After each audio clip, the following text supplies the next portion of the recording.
This zoo is one of the large zoo in India as per CJD category and spread over 188 acre, which is and in the central you can say middle of the part of the Delhi on the side of the historical Purana Killa.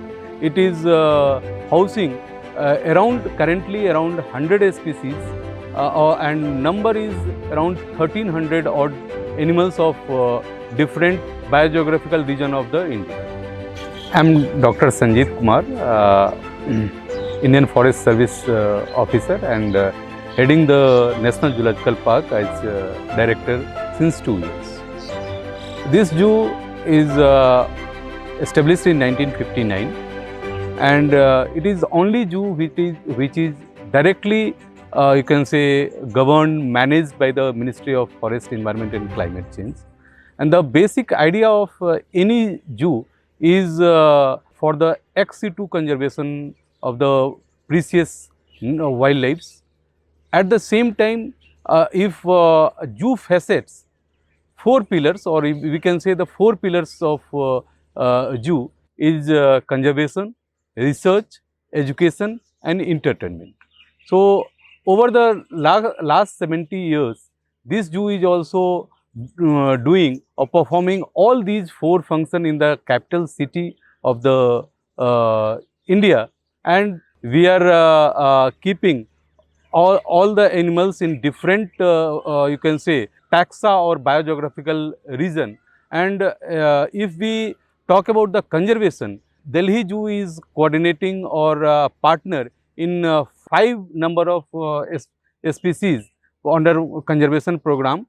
The notable are brow antler deer or thamin or Sangai, which is you know that only habitat in India is Cable Lamjo National Park in Manipur, which currently have the around 70 odd animals in the natural habitat, but with our constant management and focused breeding, our number is around 80 plus. And most of the zoo, if we see the Sangai species, it is directly or indirectly from the National Zoological Park. So, it is one of the successful example of how a zoo can contribute in the ex-situ conservation. Other notable species are under conservation are red jungle fowl, Indian rhinoceros, Royal Bengal tiger and white tigers. White tigers surely we do not have the conservation value, but visitor point of view it is one of the flagship species, and Asiatic lion. As I said, the ex-situ conservation or conservation of any species outside their environment is one of the key you can say focus area or key aim of any zoo, because in India or even in the world also, most of the around 90% persons, they do not have access to see the wildlife. So, the connection between the wildlife and humankind is you can say not possible without the existence of the zoo, because especially the young children, the young minds, if they will see the animal, they start developing empathy or start developing passion and compassion towards the nature, wildlife, and then only the protection comes. So, if we see in India the tiger reserves or sanctuary, they are located far off places. The people do not have access due to their economic status also, their you can say distance also matters. But in every you can say bigger cities or now even the big red cities also, a small to medium to large zoo are there, and a lot of school children are coming. They are able to see the animals with a very close distance. Apart from that, lot of research potentials, especially because many research including the behavioral research is not possible in situ conditions or in the forest area due to various limitations. But the wildlife researchers, if wildlife researchers very serious researchers or even young researchers, what we call the interns, if they want to develop their interest as well as if they want to develop contribute some research, then they are coming to the zoo, they are observing, they are taking various parameters, and then they are learning for themselves and for the science. For veterinary field also, there are lot of scope and lot of contribution to any zoo, that veterinary health aspect, animal husbandry aspect, especially in the wild animals, it is developed through the zoo. So not only the conservation aspect, but the research and education aspect also zoo have the key role in the society.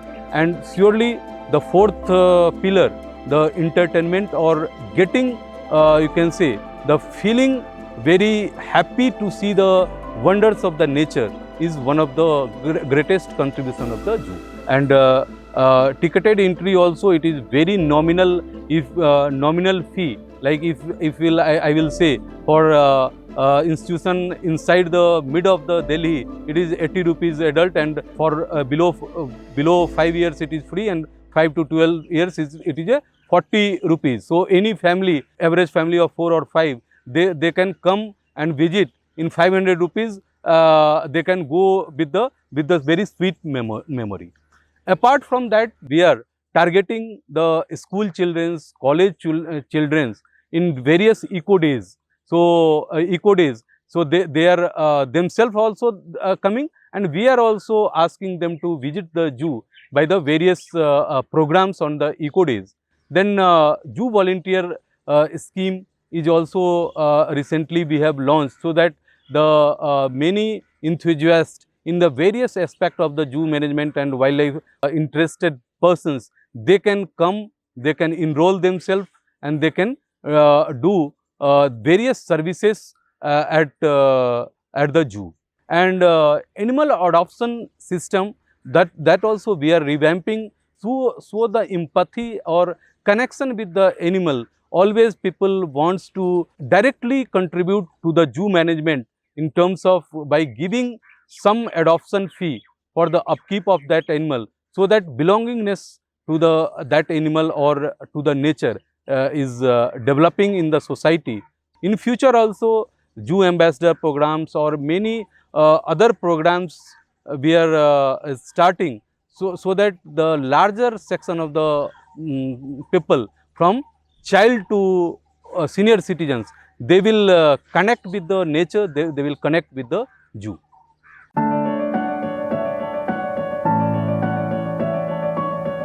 All the wildlife are the national property.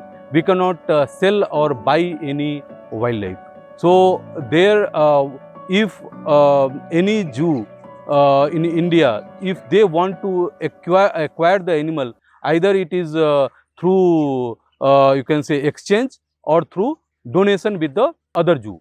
So it is required not only to bring the new animals, but in animals, for the bloodline or bloodline change or to lessen the inbreeding depression also, various male and female animals of the species are being exchanged, and all the exchanges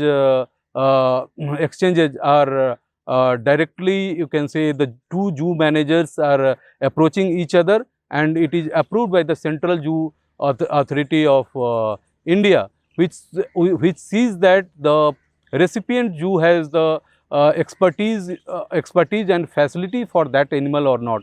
And in National Zoological Park also, recently we have brought otter from the Surat Zoo.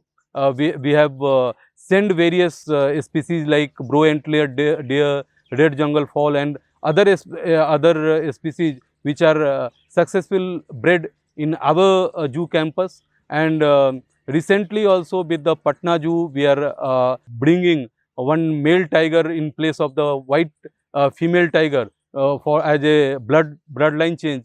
With the nearby Chatbir Zoo also, we are doing the exchange program for the bloodline change, for the pairing of the single sexed animal also, because in some time male or female get you can say alone, and that is not good for the animal welfare point of view. So, pairing of single sex animal also we are doing the exchange, and with the various zoo we are many proposals are in the pipeline, and surely with the help of Central Zoo Authority and other zoo managers, we are able to bring the or pair all the single sex animal in very in time bound manner, or maybe in the 3 months to 6 months, and bring lot of other iconic animals also for the visitors, for their education as well as their you can say entertainment. I tried my level best to adopt the good practices, what I learned from my experience. I learned from the textbook, I learned from the master plan, I learned from the various interactions in the previous assignments also, and surely constantly the MOEF, CC, the senior officials starting from Honorable Minister to Secretary, all the DG, ADG, and all the my colleagues, my subordinate, they helped me to shaping the what it is, and even the planning its modernization phase. And surely in modernization phase we have taken care of all the aspects of good practices, and I am very thankful and to all the seniors as well as my teammates, and I am very hopeful that with their guidance and with their cooperation we will take this zoo to a new high, to the next new level, and that level maybe not only it is one of the best zoo in India but across the world.